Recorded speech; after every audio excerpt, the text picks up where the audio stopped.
Cafeteria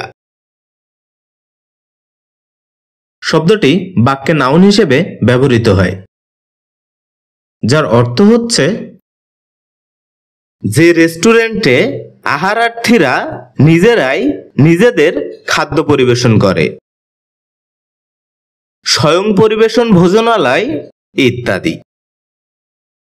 এটাকে আমরা pay fast self service cafe হিসাবে জেনে থাকি।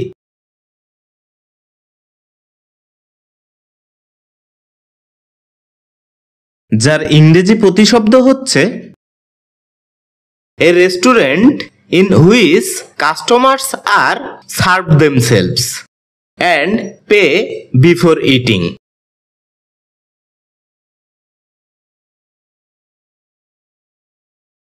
যার উদাহরণস্বরূপ আমরা বলতে পারি, This is our college cafeteria.